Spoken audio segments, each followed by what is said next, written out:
दोस्तों आज मैं आपको इस वीडियो में इस पीवीसी बोर्ड की वायरिंग करना सिखाऊंगा। दोस्तों इस पीवीसी बोर्ड की वायरिंग करना बहुत आसान है। आप इस वीडियो में देखकर आप किसी भी पीवीसी बोर्ड की वायरिंग कर पाएंगे। दोस्तों इस पीवीसी बोर्ड में हमें 4 स्विच की रिक्वायरमेंट है और इस 4 स्विच को हम इस पीवीसी बोर्ड में फिट करेंगे।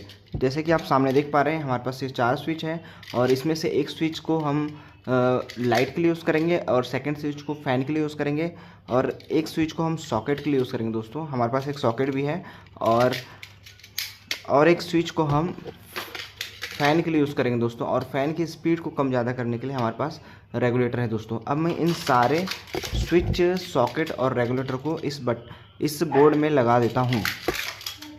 दोस्तों मैंने इन सारे स्विचेस और सॉकेट को और रेगुलेटर को इस बोर्ड में फिट कर दिया है।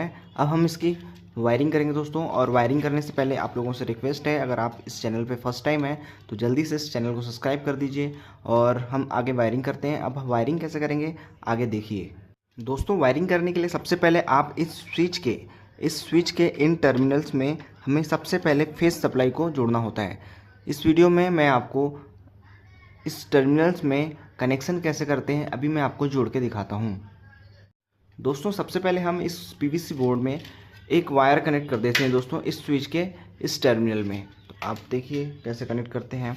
मैंने इस स्विच के इस टर्मिनल में एक वायर कनेक्ट कर दिया दोस्तों।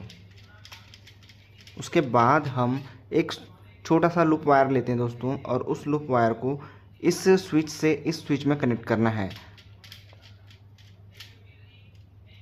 आप देखिए बहुत ही सिंपल है इसकी वायरिंग बहुत आसानी से आप कर पाएंगे अगर समझ जाएंगे तो।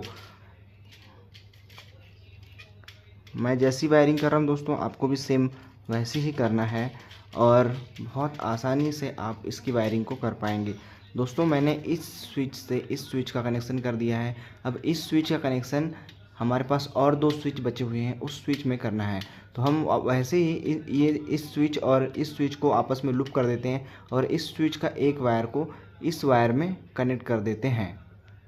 दोस्तों मैंने ये इनपुट फेस आप देख पा रहे हैं इस वायर को इस स्विच में कनेक्ट किया है और इस स्विच के बाद हमने सेकंड स्विच से कनेक्ट कर दिया। उसी स्विच का सेकंड कनेक्शन को हम यहाँ कर दिए हैं। मतलब कि सारे स्विच के एक टर्मिनल पे हमें फेस सप्लाई को जोड़ देना है। अब उसके बाद हम इस सॉकेट को न्यूट्रल कनेक्शन से जोड़ते हैं दोस्तों। तो हमने इस बोर्ड में फेस का कनेक्शन कंप्लीट कर दिया दोस्तों। अब हम इस बोर्ड में न्यूट्रल जोड़ते हैं।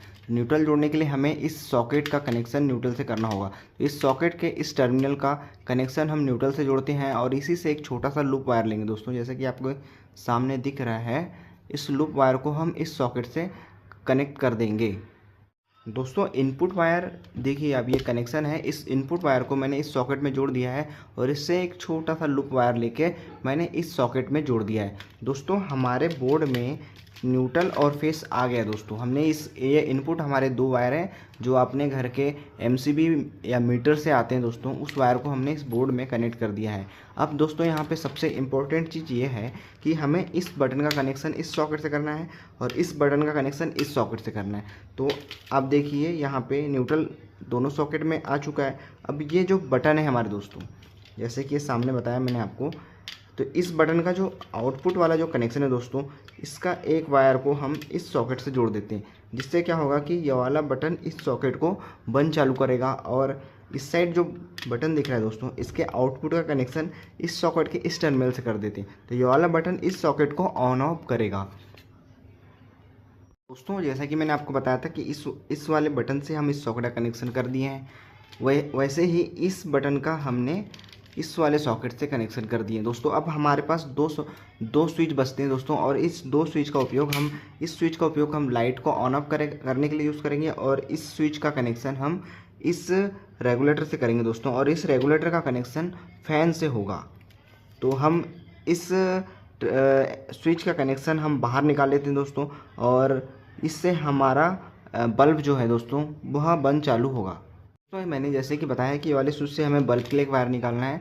तो मैंने एक वायर को इससे कनेक्ट कर दिया है और बल्ब कभी भी एक फेस से तो नहीं चलेगा दोस्तों, हमें उसे न्यूट्रल भी देना होगा। तो हम न्यूट्रल कहाँ से देंगे दोस्तों, जैसे कि इस वायर से हमने बोर्ड में न्यूट्रल लाया है दोस्तों। उस वायर से हम देखिए ये वायर यहाँ पे गया है, इससे एक वायर कनेक्ट कर देंगे यहाँ पे।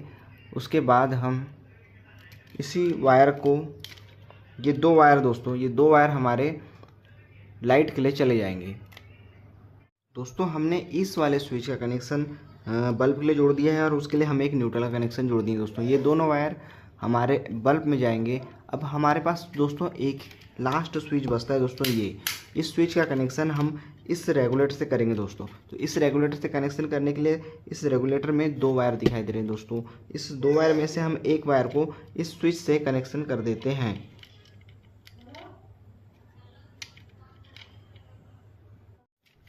देखिए दोस्तों, मैंने इस स्विच का इस टर्मिनल से हमने रेगुलेटर से कनेक्शन कर दिया है। अब ये दोस्तों ये जो रेगुलेटर का जो आउटपुट कनेक्शन जो दिख रहा है दोस्तों, इस आउटपुट कनेक्शन को हमें सीलिंग फैन से जोड़ना होता है और सीलिंग फैन को इस रेगुलेटर से हमें फेस मिल जाएगा दोस्तों, जिससे हम इस रेगुलेटर से स्पीड को कम ज़्यादा करते हैं। और आपको पता है कोई भी इलेक्ट्रिकल आइटम फेस से तो नहीं चलेगी दोस्तों, उसे न्यूट्रल भी चाहिए। तो हम उस